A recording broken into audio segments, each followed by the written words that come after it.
You look around, and it feels like everything has crumbled. The people you trusted turned their backs, the plans you built shattered in your hands, and now you are sitting in the dark, staring at the ruins, wondering how you ended up with absolutely nothing. Society looks at you right now and calls you a failure. It tells you to panic. It tells you to rebuild the exact same miserable, obedient life you had before. It tells you to recover your image, recover your circle, recover your status, recover your role. Why? Because society is terrified of what happens when you hit rock bottom and discover you are still alive. It is terrified of what happens to a man when he no longer has anything. They can threaten, bribe, flatter, or take away. So if you feel like you have hit rock bottom, do not move, do not rush, do not beg to go backward. You have not failed. You have been initiated. Today, through Carl Jung's shadow work, you are going to see why losing everything can become the darkest gift your life ever gave you. Why ego death is not the end of you, but the end of your cage. And why a man with nothing to lose becomes almost impossible to control.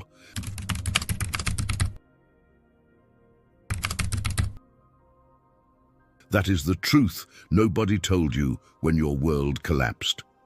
The pain is real. The betrayal is real. The humiliation is real. But the interpretation you were handed is false. They told you the collapse means you are broken.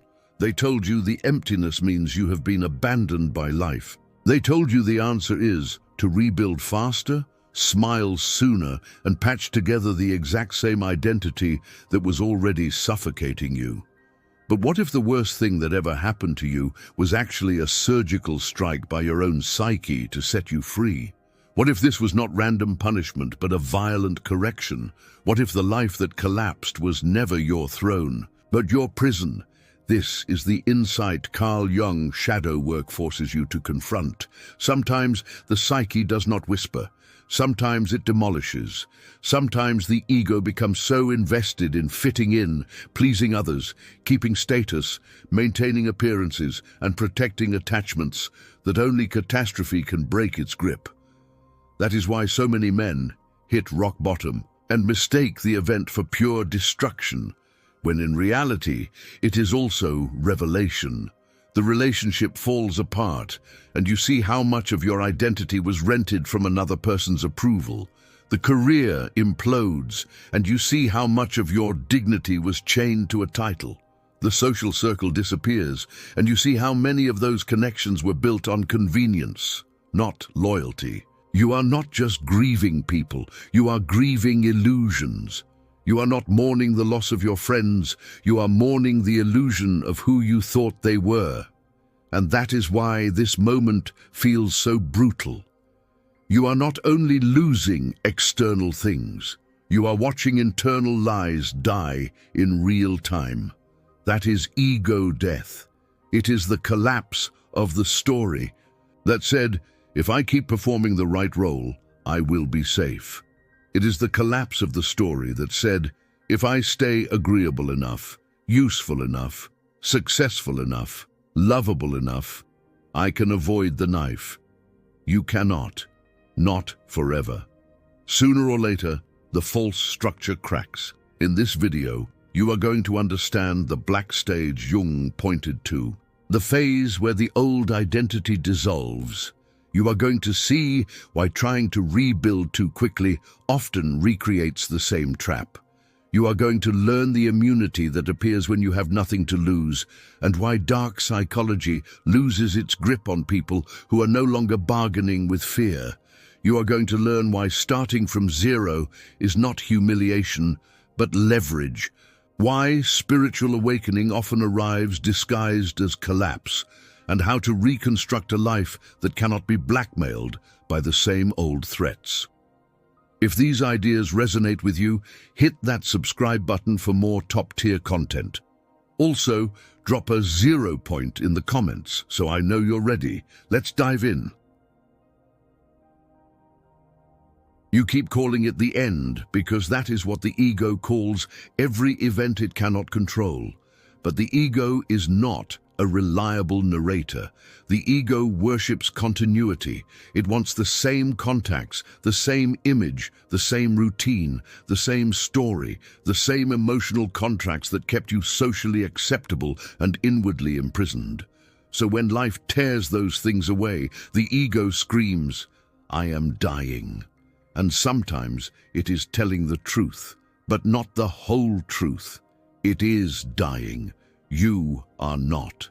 That distinction is everything. When you hit rock bottom, two losses happen at once. The first is visible, the breakup, the public embarrassment, the money gone, the reputation cracked, the quiet phone, the empty room, the vanished invitations. The second loss is invisible, and it is far more terrifying. You lose the version of yourself that was organized around those things. You lose the identity that knew who it was only because other people reflected it back. You lose the mask that felt stable because the world kept rewarding it. This is why rock bottom feels like psychic amputation. The old self cannot imagine life without the structures it used to lean on. It says, "Without them, I am nothing." And this is where the trap snaps shut, because the system hears that sentence and smiles. If you believe you are nothing without the role, the title, the relationship, the circle, or the status, then you can be controlled through them. That is dark psychology at the level of civilization itself. Keep people attached, and you keep them obedient. Keep them terrified of loss, and you keep them manageable. Keep them dependent on image, and you never need chains. A man with a mortgage, a needy circle, and a reputation to uphold will obey far more than he admits. A man with nothing they can hold over him becomes very difficult to threaten. That is why people around you seem so uncomfortable when you stop begging to recover your old life. They can tolerate your grief. They can tolerate your confusion. They can even tolerate your self-pity. What they cannot tolerate is your detachment. The moment you stop panicking over what left, you become dangerous to every system built on leverage. The moment you stop crawling back to your old identity, something cold and powerful begins to wake up inside you. And yes, you are angry. Good. You should be. Anger is often the first honest emotion that appears after prolonged self-deception. Anger says, "I see the theft now." Anger says, "I see how much of my life was built around fear." Anger says, "I see how many people only loved the version of me that remained easy to predict." Let that anger clarify you. Do not let it turn you reckless. Let it turn you accurate. Stop trying to glue the pieces of a prison back together. That sentence alone can save you years. Because when you hit rock bottom, your first impulse is usually not transformation. It is restoration. You want the old comfort, the old role, the old rhythm, the old illusion. But what if the structure that collapsed was not your shelter? What if it was the mechanism of your domestication? What if it was the exact arrangement of attachments that kept you weak, available, frightened, and externally defined? This is why starting from zero feels so offensive to the ego. Starting from zero means you cannot hide behind borrowed importance. Starting from zero means your next life must actually be yours.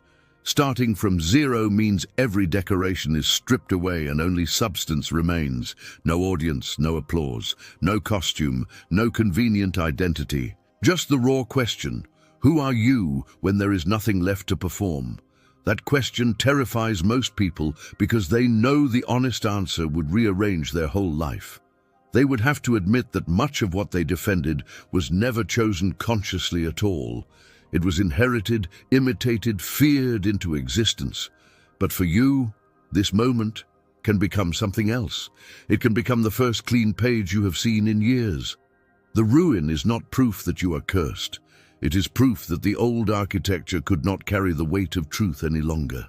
And once you see that, the collapse stops looking like meaningless cruelty and starts looking like initiation. Painful, humiliating, disorienting, yes, but still initiation. And initiation always begins in darkness. Jung understood that before real transformation, there is blackening, decay, confusion, disorientation. The alchemists called it nigredo. Carl Jung's shadow work took that ancient image seriously because it describes the exact phase you are in when life has stripped away your fiction and left you face to face with the raw contents of your own psyche. This is the phase most people try to escape too fast. They start posting before they have processed. They start dating before they have grieved. They start rebuilding before they have understood. They start talking about lessons before they have actually learned any. They turn pain into performance because silence feels unbearable. But if you flee the darkness too soon, you do not transcend it. You drag it with you. You repaint the old prison. You rename the same fear. You rebuild the same cage with new furniture. But understanding why it fell apart is only the beginning. You must survive the black phase without turning it into a panic project. Carl Jung knew that the ego must be violently shattered before the true self can emerge. That is not a motivational slogan. That is a terrifying proposition. Because if it is true, then what you call disaster may also be spiritual surgery. In Jungian language, the self is larger than the ego.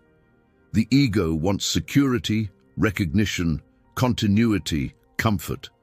The self wants wholeness. And when the ego has built its entire life around compromise, imitation, fear and adaptation, the self may do something that feels merciless.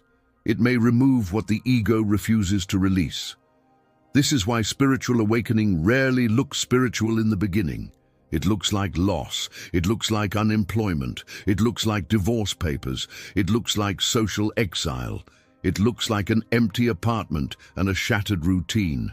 It looks like waking up at 3 a.m. with a pulse full of dread. It looks like meaninglessness until a deeper meaning begins to form. And that meaning does not arrive through comfort. It arrives through confrontation. You think you are grieving one event. In reality, you are confronting your dependency structure. You are discovering what you were using to regulate your worth. You are seeing which attachments functioned as narcotics. You are realizing how much of your confidence was outsourced. That is why Carl Jung's shadow work matters here. It forces you to see not only what you lost, but what in you needed that loss in order to awaken. You think you have accepted the loss, but there is one chain still attached to your mind. We break it now.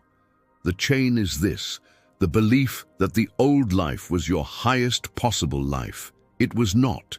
It may have been familiar. It may have been socially rewarded. It may have looked impressive from the outside. But if it depended on your self-betrayal, it was never high. It was merely decorated. This is why people who hit rock bottom often describe a strange, almost shameful sensation beneath the grief. Relief. They mourn and breathe easier at the same time. They cry, but part of them knows the performance is finally over. They miss the relationship, but they do not miss the anxiety of maintaining it. They miss the job, but they do not miss the deadness it demanded. They miss the circle, but they do not miss the exhausting need to remain acceptable inside it. Pay attention to that relief. It is not madness. It is evidence. Something in you knows the collapse removed a false burden. Something in you knows the pain is real, but the prison was also real. Something in you knows this is not just destruction, it is separation. The false self is being peeled away from the one who will outlive it. And that is why this phase must not be wasted. Do not rush to become comfortable. Rush to become honest. Do not ask, how do I get my old life back? Ask, what in me was willing to live that way for so long? Do not ask, how do I prove I still matter? Ask, why did I need so much external proof in the first place? That is shadow work. That is not soft reflection. That is psychological excavation.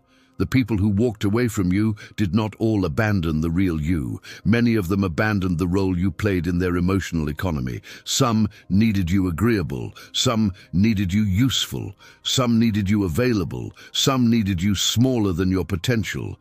They could survive that version of you. They will not survive where you are going. This is where grief becomes fuel. Not because you deny the wound, because you finally understand what the wound exposed.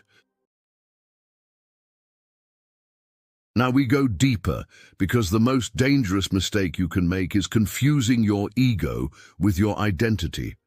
Your ego is the manager of appearances. It wants continuity of story. It wants to be admired in familiar ways. It wants to avoid embarrassment. It wants predictable social positioning. It wants to say, I am this kind of man. I have these things. These people know me. This role proves my value. The ego is not evil. It is just limited. It becomes tyrannical only when you let it define your entire existence. So when life strips away the symbols the ego used to stabilize itself, the ego calls it annihilation. But what is actually happening is ego death. And ego death is not the destruction of your essence, it is the destruction of your dependence on false essence. That is why the collapse feels so personal. Your mind keeps trying to negotiate with reality. If I can just get her back, I'll be myself again. If I can just recover that income, I'll be myself again. If I can just fix what people think of me, I'll be myself again. No, you are chasing a ghost. The self you are trying to restore was built around external confirmation. That is why it was vulnerable to removal in the first place. What if the worst thing that ever happened to you was actually a surgical strike by your own psyche to set you free? Then your assignment is not rescue, it is burial. Bury the identity that needed constant applause to feel real. Bury the identity that confused attachment with meaning. Bury the identity that called fear responsibility. Bury the identity that kept negotiating with people who only valued your usefulness. Bury the identity that thought image was safety. This is the funeral most men avoid, which is why they repeat the same life in different costumes. New girlfriend, same dependency. New job, same self-betrayal. New city, same insecurity. New followers, same emptiness. They think they are moving on. They are only reassembling the same wounded architecture in a different place. If you try to rebuild too quickly, you will recreate the exact same trap. Listen closely to this next step. You must let the old image die with dignity. Do not romanticize it. Do not demonize it either. It got you here. It protected you at one stage. It helped you survive. But now it has outlived its function. That identity cannot lead you where the deeper psyche is trying to take you. So thank it, bury it, and stop carrying its corpse into your future. This is where starting from zero becomes sacred. Starting from zero is offensive only to the ego, because the ego cannot tolerate being ordinary, uncertain, or unseen. But the deeper self thrives there. Starting from zero means you are no longer compelled to defend an image. Starting from zero means you can choose truth over performance. Starting from zero means your next move can be rooted in reality, not reputation. And here is where anger becomes power. The anger is not only at those who betrayed you, it is also at yourself for how long you kept kneeling before what never deserved your worship. Good. Use that anger well. Use it to cut the cords. Use it to stop idealizing what collapsed. Use it to end the negotiation. Because once the ego funeral is complete, something terrifyingly calm begins to rise. You stop asking, how do I avoid losing again? And begin asking, what remains in me that loss cannot touch? That is a different man. That is a man entering spiritual awakening through fire, not fantasy. That is a man becoming difficult to govern through fear. And when fear stops being the operating system, the power dynamics around you begin to change.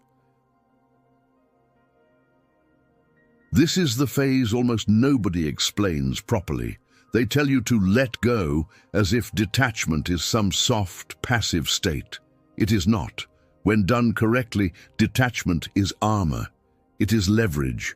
It is the immunity of the void.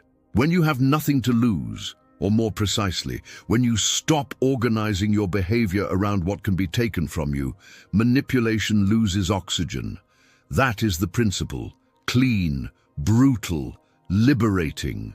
When they can no longer threaten to take things away from you, their power drops to absolute zero. Notice what this means in practical terms.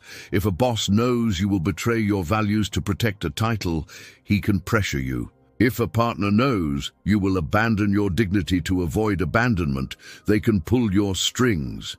If a social circle knows you fear exclusion more than dishonor, they can shape your opinions. Every system of control begins by locating the thing you cannot bear to lose. So what happens when that thing is already gone, or when you have consciously released your worship of it? The game changes, not because you become reckless, because you become unbribable at the level that matters. That is the mature form of nothing to lose. It is not nihilism. It is not self-destruction. It is not an excuse to burn your life down. It is the disappearance of coercive leverage. It is the calm of a man who has looked at emptiness and discovered he can survive it. It is the stillness of a man who has hit rock bottom and learned that fear loses much of its authority once the worst has already happened and he is still standing. Dark psychology depends on leverage.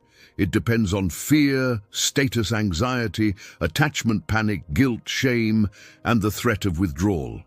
It depends on your nervous system believing, I cannot survive if this is taken away. That is why people in early collapse are so vulnerable. They feel stripped, so they grasp, and grasping invites exploitation. Someone offers quick relief, false validation, fake loyalty, cheap purpose, sudden love, instant identity, and the starving ego reaches. Do not reach, observe. Because the void has a secret most people never discover. Once you stop trying to fill it immediately, it begins to fortify you. You stop being easy to tempt. You stop being easy to corner. You stop being easy to shame. Your decisions get cleaner because they are no longer negotiated under the gun of attachment panic. A man with nothing to lose is not dangerous because he becomes violent. He becomes dangerous because he becomes free. He can leave, he can refuse, he can start again. He can walk away from a corrupt opportunity. He can disappoint the wrong people. He can withstand disapproval. He can endure being misunderstood. He can survive the silence that terrifies the approval addicted. That kind of freedom is rare. That kind of freedom changes every room you enter. You do not need to announce it. People feel it. They sense when you are no longer bargaining for acceptance. They sense when the old hooks do not catch. They sense when your center of gravity moved inward. Watch how the power dynamics shift when you embrace the immunity of the void. A threat that once controlled you now sounds like information.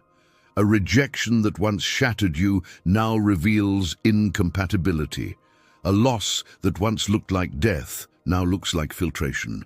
A lonely night that once felt unbearable now becomes training. A blank calendar that once humiliated you now becomes territory. This is why nothing to lose must be understood psychologically, not theatrically. You do not become free by pretending not to care. You become free by actually seeing through the illusion that your life depends on what left. And yes, there will still be pain. There will still be grief. There will still be memory. Freedom is not numbness. It is sovereignty in the presence of feeling. That is where dark confidence is born, not from constant winning, from surviving collapse without surrendering your core, not from never losing, from learning that loss can remove illusions faster than comfort ever could, not from noise, from nerve. And once you stop being governable by fear, the only remaining question is how you rebuild without handing your freedom back to the same old prison. This is where 99% of men betray the lesson. They survive the collapse, taste a little freedom, and then rush to reconstruct the same identity under a different logo. They call it moving on. It is not. It is relapse. We are about to enter the reconstruction phase. This is where you become dangerous, because rebuilding after loss is not the hard part. Rebuilding without recreating your old captivity is the hard part. You need a new architecture, not cosmetic improvement, structural change. And that change begins with one ruthless rule: build from the self, not from the starving ego. What does that mean in practice? First, choose principles before possessions. If you acquire things before you define your code, your things will own you again. Decide what you refuse to trade for: money, status, sex, applause, or belonging. Decide where you do not bend. Decide what kind of exhaustion you will never volunteer for again. The man who knows his non-negotiables cannot be purchased cheaply. Second, turn solitude into skill instead of punishment. Do not just sit in the void, resenting it. Use it. Read, train, write, learn to manage money, learn to regulate your body, learn to think without interruption, learn to create without witnesses. Solitude is where starting from zero becomes an advantage, because there is no audience to impress and no image to maintain. There is only substance. Third, conduct brutal Carl Jung shadow work on the traits you keep externalizing. Where are you still needy? Where are you still vain? Where are you still seeking rescue? Where are you still seduced by admiration?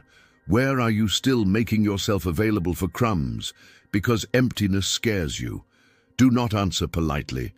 Answer accurately. The shadow you refuse to know will rebuild your prison for you. Fourth, rebuild slowly enough that you can feel where your motives are contaminated. If you pursue a new career, ask whether you want craft or applause. If you pursue a new relationship, ask whether you want connection or anesthesia. If you pursue visibility, ask whether you want influence or validation. If the motive is contaminated, stop. Clean it before you continue. Fifth, keep a living relationship with the memory of collapse, not to torment yourself, to remain unblackmailable. Remember what it felt like to hit rock bottom. Remember that you survived it. Remember the people who vanished. Remember the illusion that died. Let that memory harden your discernment. The man who remembers his own rebirth does not panic as easily when the world threatens him. I am going to show you exactly how to alchemize this pain into power, and it is simpler than the ego wants. Convert every wound into a standard. If betrayal shattered you, your new standard is discernment. If dependence humiliated you, your new standard is self-sufficiency. If status addiction enslaved you, your new standard is private mastery. If abandonment hollowed you out, your new standard is inner company. If collapse exposed your false life, your new standard is truth over appearance. That is reconstruction. Not, how do I feel good again? But what system do I build so I never need to crawl back to what destroyed me? This is also where spiritual awakening stops being poetry and becomes design. A real spiritual awakening changes choices, not just feelings.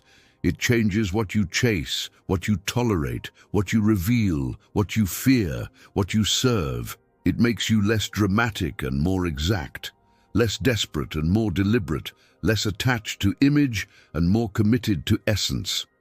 Carl Jung's shadow work is not about becoming nicer, it is about becoming whole. It is about integrating the parts of you that can withstand pressure, hold boundaries, walk away, refuse seduction, and survive loneliness without selling your soul for comfort. That is what the collapse was preparing you for, not merely recovery, capacity. And if you do this correctly, you will notice something strange. The very event that once made you feel weak begins to make you formidable.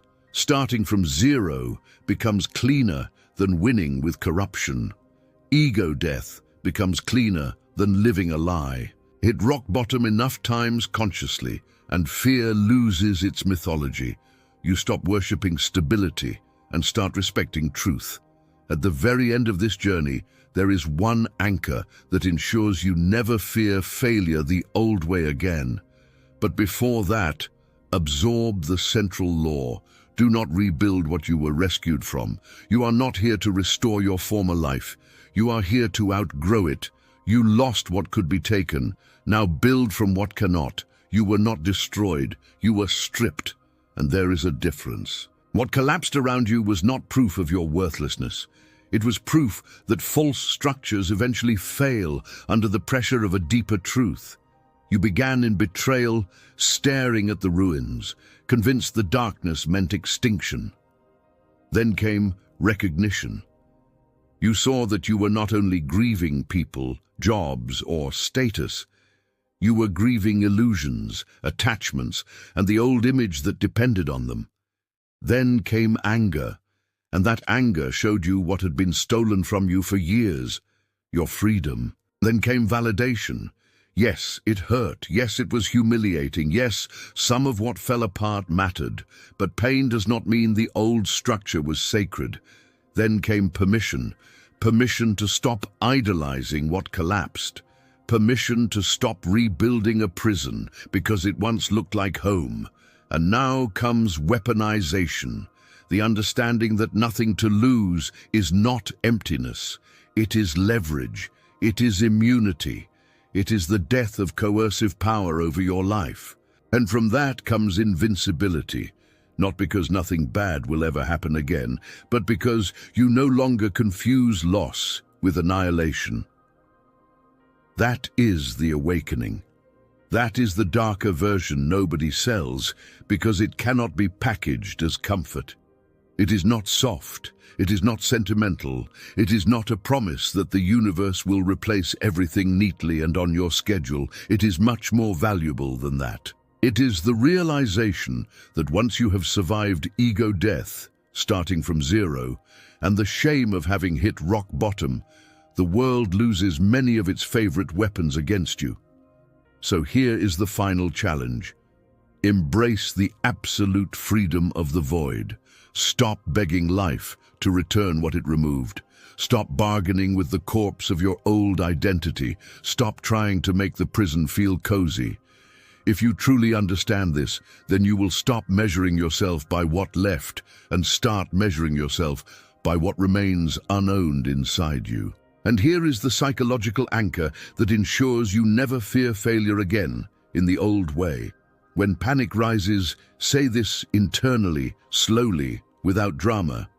If this falls, I remain. Then breathe out longer than you breathe in. Feel your feet on the ground. Relax your jaw. Let the body learn what the mind is discovering. Loss can happen. Collapse can happen. Embarrassment can happen.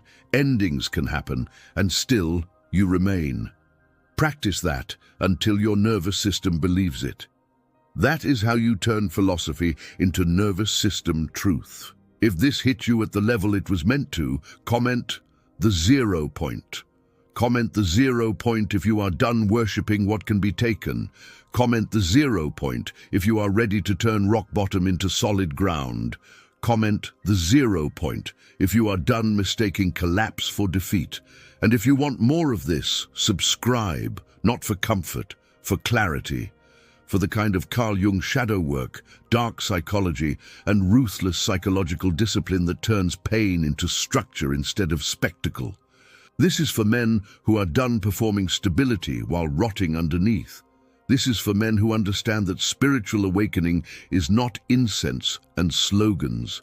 It is loss, truth, restraint, reconstruction, and power. It is for men who will not spend the next decade rebuilding the exact same life that nearly buried them. And whatever you do, do not stop here. The next video on your screen matters because this is only one half of the transformation. You have learned what the collapse means. Next, you need to learn how power actually behaves once fear is gone, because that is where most men lose the advantage they fought so hard to gain. Watch the next video while this mindset is fresh, while the old chains are loose, while your center is still shifting inward. See what others miss, know what others fear, become who others can't.